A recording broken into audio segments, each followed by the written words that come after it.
जंगल में 5 गरीब बहू का पेड़ों से बना घर का जुगाड़ू सामान। आज जंगल में रामकली जी की पड़ोसनें उनसे मिलने आई हैं। लो काकी, हमारे फ्रिज का ठंडा ठंडा पानी पियो। यहाँ जंगल में फ्रिज कहाँ से आया?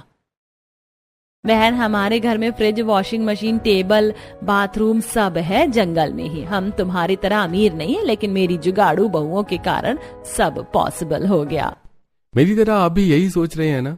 आखिर ये लोग जंगल में क्यों रह रहे हैं और जंगल में इतनी सुख सुविधाएं आई कहां से? चलिए, अब तो ये स्टोरी देखने के बाद ही पता चलेगा।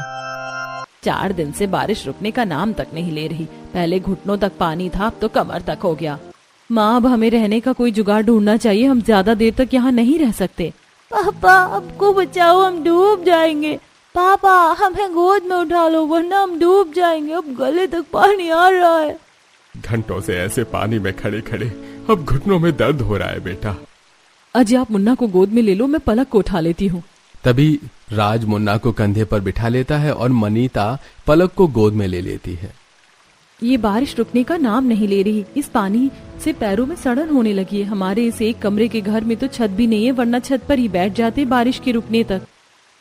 यहाँ जल का स्तर बढ़ते जा रहा है। इससे अच्छा हमें अपने पड़ोसियों से मदद मांगनी चाहिए, शायद कोई मदद कर दे। सपना बहू बिल्कुल सही कह रही है, पड़ोसियों से मदद लेनी चाहिए, क्योंकि इससे घर में इतना पानी भर गया कि यहाँ रुकना खतरे से खाली नहीं। हम इस तरह बच्चों को ज्यादा देर तक गोद में उठाकर भी नहीं रख सकते ना। फिर सभी घर के बाहर निकलते हैं, जहाँ कमर तक तो नहीं, लेकिन घुटनों तक पानी भरा हुआ था। कमला बहन, ये बारिश बंद होने तक क्या तुम अपने घर में रहने की इजाजत दोगी? बड़ी मेहरबानी होगी तुम्हारी। अरे 5 बेटा बहू है तुम्हारे, शर्म करो। अगर 5 मिलकर एक पक्का घर भी बनवाते तो सड़क पर दूसरे के घर में रहने को भीख नहीं मांगनी पड़ती। पूरे गांव में पानी भरता है, सबको पता है, इसीलिए सबने अपने घर ऊंचे करवा लिए। लेकिन तुम गरीब कंजूस तो पैसे बचाने में लगे थे ना। जाओ, मेरे घर में कोई जगह नहीं है, मेरा भी तो परिवार है। पड़ोसन पूरे परिवार को बेइज्जत करके भगा देती है। रोइए नहीं बाजी, आज दिन बुरे हैं तो हर जगह से ठोकरें मिलेगी। हम बगल वाली काकी से बात करते हैं, वो बहुत अच्छी हैं, रहने देंगी। फिर सभी पड़ोसन दुलारी के घर जाते हैं। दुलारी काकी, बारिश के कारण हमारे घर में पानी भर गया है। कृपा करके हमें कुछ घंटे अपने घर में ठहरने दीजिए। जैसे ही बारिश रुक जाएगी हम अपने घर चले जाएंगे। मैंने क्या तुम लोगों का ठेका ले रखा है कुछ देर ठहरने दूं? जाओ, भागो यहाँ से, मेरे घर में कोई जगह नहीं है। ऐसे ही मेरा परिवार इतना बड़ा है, तुम गरीबों की फौज को अगर सहारा दे दिया तो हम कहाँ रहेंगे? धन्यवाद इतनी सहायता के लिए। हमारे पड़ोसी सिर्फ गरज के लिए है। चलो, हमें किसी की जरूरत नहीं है। अरे जाओ जाओ गरीबों, इतना स्वाभिमान पहले जाग गया होता तो अपना घर भी पक्का करवा लिए होते और आज नौबत ना आती। दुलारी भी उन्हें खूब बेइज्जत करती है। भारी बारिश में घुटनों तक पानी में सभी सड़क पर खड़े थे कि तभी रामकली जी की एक पड़ोसन।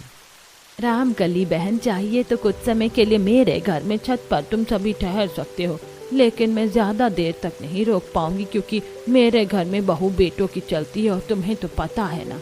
बड़ी मेहरबानी होगी बहन, बस आज रात की बात है, हम सुबह ही चले जाएंगे। फिर फूलमती जी सभी को घर के अंदर आने देती हैं। सभी उनके घर में आराम करते हैं और फूलमती सभी के लिए खाना नाश्ता बनाती है। रात भर सभी उनकी छत वाले पोर्शन में खाना खाकर पल्ला तान कर आराम करते हैं। रात भर लगातार बारिश होती है और सुबह होने के बावजूद बारिश रुकने का नाम नहीं लेती। बहू, ऊपर सभी आराम कर रहे हैं, चाय बना दे उनके लिए, ठंड लग गई होगी बारिश से।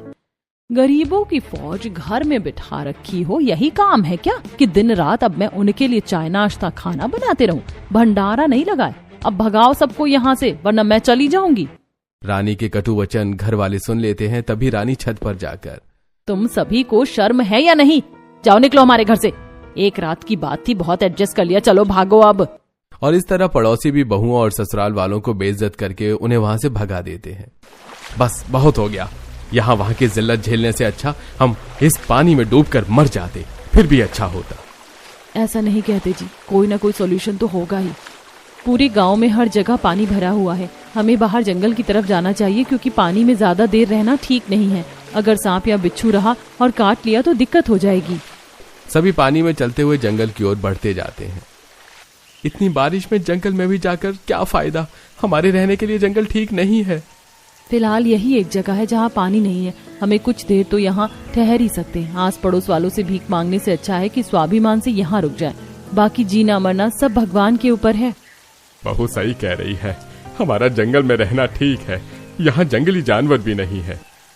फिर सभी जंगल के अंदर जाते हैं। ऐसे मौसम में क्या हम पेड़ों पर रहेंगे बहू? देख कैसे बारिश रुकने का नाम नहीं ले रही।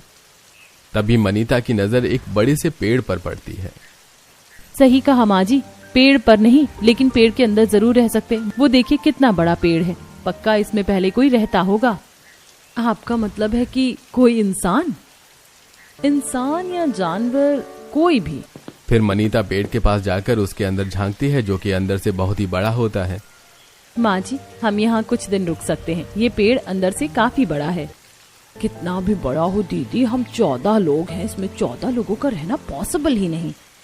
आप सभी का दिमाग खराब हो गया है? हम बेघर हो गए हैं और आप सभी ये जंगल जंगल खेल रही हो। भैया आप तो कुछ कहो। सही कहा दीपक ने, अगर तुम सभी को यहाँ रहना है तो रहो, हम नहीं रहने वाले। चलो भाइयों, हम रहने के लिए कुछ जुगाड़ करते हैं, वरना पानी अगर रुक जाएगा तो हम वहीं जाकर रहेंगे। एक कमरे का घर है, जितना पानी भरा था अब तक तो वो घर बह गया होगा। वहाँ जाने का कोई फायदा नहीं होगा। लेकिन पांचों पति अपनी बीवियों की एक नहीं सुनते हैं और वहाँ छत ढूंढने की तलाश में निकल पड़ते हैं। बहनों, अब हमें ही करना है जो करना है। देखना हमारे पति फिर से वापस आएंगे, क्योंकि गांव वाले बहुत घमंडी हैं। कोई हम गरीब की मदद नहीं करने वाला। फिर पांचों बहुएं उस बड़े से पेड़ के अंदर जाती हैं। ये तो एकदम कमरे के जैसा है। 2 लोग यहाँ रहने का जुगाड़ करो, 2 लोग जाकर बाहर खाने पीने की तैयारी करते हैं। फिर जानवी और प्रिया पेड़ के अंदर साफ सफाई करती हैं और बाहर से लकड़ी ले जाकर अंदर मिट्टी का चूल्हा बनाती हैं और एक रसोई तैयार करती हैं। वहीं सास रामकली बड़ी बहू मनीता के साथ मिलकर मिट्टी के बर्तन तैयार करती हैं। ले बहू, बर्तन तैयार हो गए, अब खाना पकाने में कोई दिक्कत नहीं होगी। तभी राधा और सपना जंगल से कुछ सब्जी और फल तोड़ कर लाती हैं। देखो, आज के खाने का इंतजाम तो हो गया। राशन नहीं है लेकिन हम इन सब्जियों को उबाल कर तो खा ही सकते हैं। लाओ दीदी, मैं इसे पका कर लाती हूँ। फिर प्रिया और जानवी सब्जियों को अच्छे से धोकर उसे उबाल कर सभी को खाने के लिए देती हैं। वहाँ पेड़ के अंदर घर बनाकर पांचों बहुएं और सास ससुर आराम कर रहे थे। वहीं पांचों भाई बारिश में दर बदर की ठोकरें खा रहे थे। लगता है हमारी पत्नियां सही कह रही थी भैया। देखो ना, कोई भी हमें रहने का ठिकाना देने को तैयार ही नहीं है। मुझे तो इस बारिश से अब सर्दी लग रही है, हमें जंगल ही लौट जाना चाहिए। मुझे भी अब कोई उपाय नजर नहीं आ रहा है, लेकिन कोशिश तो कर सकते हैं ना। पांचों भाई रात भर बारिश में भीग कर रहने का जुगाड़ करने की कोशिश करते हैं। वहीं पांचों बहुएं आराम से पेड़ के अंदर अपनी रात गुजारती हैं। अगली सुबह, अयो अम्मा रे, मेरा पेट बहुत दर्द हो रहा है, बहुत तेज से आई है। क्या आई है दीदी? झाड़े जाना है, कुशल खाना। यहाँ ये व्यवस्था कहाँ से मिलेगी? बहू, एक काम करिए, मिट्टी की हांडी में पानी लेकर यहीं जंगल में कहीं बैठ जा। चीची अम्मा, कैसी बातें करती हो? वातावरण कितना प्रदूषित होगा उससे। यहाँ जंगल में तो वॉशरूम भी कहीं नहीं मिलेगा। मैं खुले में शौच नहीं करूंगी। तभी मनीता पास ही एक बड़ा सा पेड़ का गट्ठर देखती है। राधा, बस कुछ समय कंट्रोल कर लो, मैं जुगाड़ करती हूँ। फिर मनीता पेड़ के गट्ठर को एक नुकीले पत्थर से खोदकर एक कमोड तैयार करती है। अब बस इसके चारों तरफ की दीवार तैयार करनी है। फिर चारों बहुएं जंगल से ढेर सारी बांस की लकड़ी काट कर लाती हैं और उससे जोड़कर टॉयलेट के आसपास की दीवारें तैयार करती हैं और अंदर लकड़ी की टॉयलेट की सीट बिठाती हैं। ये देखो, ये हो गया हमारा टॉयलेट तैयार। जाओ राधा, तुम हल्की हो लो। काफी राहत मिली दीदी हल्की होकर। अब आप सब भी जाकर फ्रेश हो जाओ। फिर एक एक करके सारी बहुएं और सास ससुर फ्रेश होकर आते हैं। एक बात जान लो बहनों, अगर यहाँ रहना है तो हमें बेसिक जुगाड़ तो करना ही होगा और एक पेड़ के अंदर इस तरह रहना पॉसिबल नहीं है। सारी बहुएं मनीता की बातों पर हामी भरती हैं। वहीं सभी पांचों बहुओं के पति थके हारे बारिश में भीगे हुए वहां आते हैं। क्या हुआ, आप लोगों ने रहने का जुगाड़ कर लिया? हम लोग बहुत गलत थे, रात भर भटके हैं लेकिन कहीं रहने का ठिकाना नहीं मिला। इसीलिए कहती हूँ यहीं सब लोग रहो, मिलकर रहेंगे तो सब हो जाएगा। ये टॉयलेट किसने तैयार किया? हम पांचों बहुओं ने भैया। आप सभी फ्रेश हो जाओ, तब तक हम खाने पीने का इंतजाम करते हैं।